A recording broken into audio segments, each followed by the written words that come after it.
छत्तीसगढ़ के शक्ति चांपा में वेदांता ग्रुप के प्लांट में हुआ विस्फोट, जिसमें जिसने 20 से ज्यादा जिंदगियां छीन ली हैं अब तक। बताया जा रहा है कि प्लांट का लोड अचानक 350 मेगावाट से 590 मेगावाट तक बढ़ गया और फिर हुआ अचानक भयानक ब्लास्ट। सरकार ने जांच के आदेश तो दे दिए हैं, एफआईआर भी दर्ज हो गई है, लेकिन असली सवाल अभी बाकी है, क्योंकि यही कंपनी इलेक्ट्रल बॉन्ड के जरिए भारतीय जनता पार्टी को करीब 230 करोड़, इंडियन नेशनल कांग्रेस को करीब 125 करोड़, बीजू जनता दल को करीब 40 करोड़, झारखंड मुक्ति मोर्चा को करीब 5 करोड़ रुपए दे दिए हैं इन्होंने। 2019 से लेकर के 2024 तक का डाटा है, जिसमें इतनी रकम जो है इनको दी गई, पार्टियों को दी गई है। यहाँ पे कोई पार्टी दोस्तों, कोई भी पार्टी जो है दूध की धुली नहीं होती है, लेकिन सोचिए कि अगर ये इतनी बड़ी कंपनी है वेदांता प्लांट कंपनी जो है, इन्होंने अगर हर पार्टी को चंदा पहुंचाया है तो कैसी कार्यवाही होगी इस प्रकरण में, इस प्लांट के जो घटित लापरवाही में।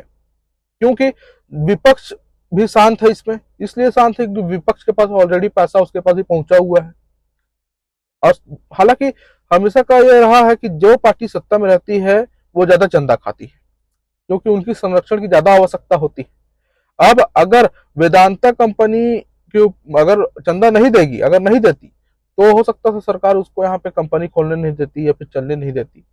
तो सब व्यापारियों की भी अपनी अपनी जो है तकलीफें हैं, लेकिन पार्टी अगर चंदा ले चुकी है तो सोचिए आपकी किस प्रकार की कार्रवाई होगी, क्योंकि उन्होंने किसी न किसी प्रकार से इनको हानि पहुंचाया है, इनको राहत दिया है, तो वो राहत लेने के प्रयास जरूर करेंगे। तो छत्तीसगढ़ की जनता आप जाग चाहिए, क्योंकि आपकी लड़ाई, आपकी हक की लड़ाई आपको खुद लड़नी पड़ेगी। आपकी हक की लड़ाई कोई सरकार नहीं लड़ेगी, इसलिए क्योंकि सरकार के पास तो ऑलरेडी चंदा पहुंच चुका है।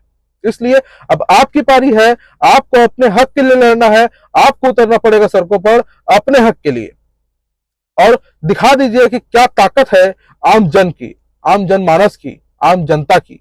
ये बड़ी बड़ी कंपनियां जो हम जैसे, आप जैसे गरीबों को एक मोहरा समझती है, एक मामूली सा आदमी समझती है काम करने वाले, अगर आप रहे चाहे ना रहे, इनको कोई बहुत बड़ा फर्क नहीं पड़ना है। ये आपको हटा करके दूसरा, या फिर आप चले गए तो आपकी जगह में दूसरे मजदूर ले आएंगे और उनसे काम करवाएंगे। इनको मजदूरों से कोई फर्क नहीं पड़ता, मजदूर के जानों से कोई फर्क नहीं पड़ता है। अगर फर्क पड़ता तो इतनी बड़ी सेफ्टी की लापरवाही नहीं होती।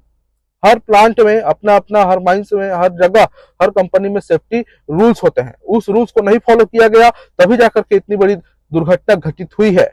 और अगर आप ये सोचते हैं कि आपके साथ सरकार है और सरकार आपके पक्ष में निर्णय लेगी, तो आप बहुत ही गलत हैं। इसलिए आप सतर्क हो जाइए और अपने हक की लड़ाई खुद लड़िए। मैं आप सभी से विनती करता हूं, अगर नहीं लड़ पाते हैं तो आप हमारा साथ दीजिए, हम आपकी लड़ाई लड़ने के लिए तैयार हैं। आप देख रहे हैं जनता की आवाज, और मैं प्रियांशु मल्होत्रा आपके साथ। धन्यवाद।